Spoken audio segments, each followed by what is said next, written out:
Good morning! Almusal na tayo! Good morning. Kamusta naman ang tulog mo, anak? Nakabawi ka na ba sa iyong jet lag? Okay naman, ma. Very good. Siya nga pala, anak. Meron kaming vacation retreat na mga churchmates ko sa Manawag. 5 days kami doon. Mamaya alis namin.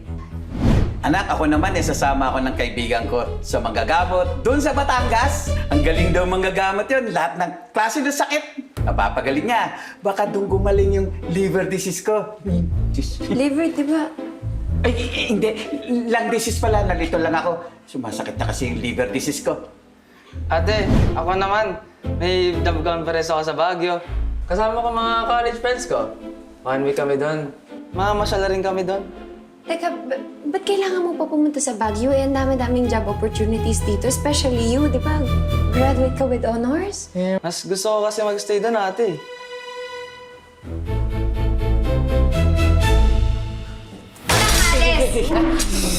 Anak, yearly pa nata kasi namin yun. Sayang naman kasi baka sabi ng chance ko gumaling yung lung disease ko, anak. Tsaka mas gusto ko doon tumira, ate, sa Baguio. Hanggat nandito ako, walang aalis sa inyo kahit sino. Grounded kayong lahat! 10 taon ako. Nasa abroad, ngayon lang ako umuwi. Baka naman pwedeng isacrifice nyo naman yung lakad ninyo para sa akin. Pagkagaya na pagsasakripisyo ko para sa pamilya na to para maitaguyod kayo kung okay lang naman sa inyo. Hanggat nandito ako, walang alis. Basta lahat kayo grounded. Tsaka may papakilala ko sa inyo. Si Will. Sino, Will? Will? Fiancé ko. Kakasal na kami. Ano? Kaya walang alis. Kaya kumain kayo! Ganun niyo ang hotdog! Ito na.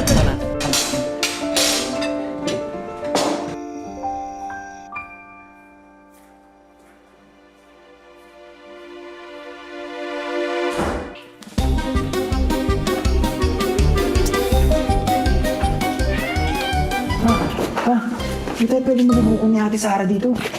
Ang tigas kasi ng ulo nyo. Imbis na ako lang ang aalis, gaya-gaya pa kayo. Ayokong makitang sumambulat ang galit sa atin ni Sarah. Pag nalaman niyang itira sa atin ang bahay nito, dahil maririmata na sa pagkakasala, dahil sa pagkalulong sa bisyo mo. Raul, kasalanan mo lahat ng ito. Kasalanan ko na naman. Sa tingin mo, hindi mo gagalit si Sarah. Pag nalaman niyang hiniwalayan mo na ako at sumama ka doon sa lalaki mo na mas bata pa sa anak mo. Eh, dahil din naman sa'yo yun, ha? Dahil sinira ang pamilyan to. Ako na naman. Eh di ba ikaw nagsabi sa akin na magpanggap ako ng sakit ako sa baga para magpadala na naman ng pera ng anak mo? Eh, parang ka mabawi kasi itong bahay nito. Babawi. Pero wala pa din. Inubos mo pa din yung pera. Ma, baka di nga ako pwede malaman ni Ate Sara na hindi ako nakagraduate ng college. Eh, alam ni Ate Sara, graduate ako with honors. Eh, ni second year nga, di ko natapos eh. Eh, paano? Imbis na pumasok ka sa school, puro bulak-bulak ang pinagkagagawa mo. At pumasok ka pa dyan sa mga gang-gang-gang na yan. Kaya napahama ka tuloy. At yan, napasok ka sa Boys Town. Tama na. Ang tanging na lang natin magagawa, isip kung paano natin gagawin na hindi tayo mabubuko ni Ate Sara.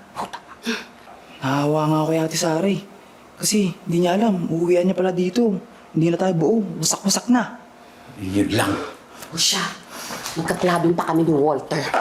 Mauna na ako. Ay naku ma. Ko, bukas na lang natin isipin kung paano gagawin natin. Pasabay ako.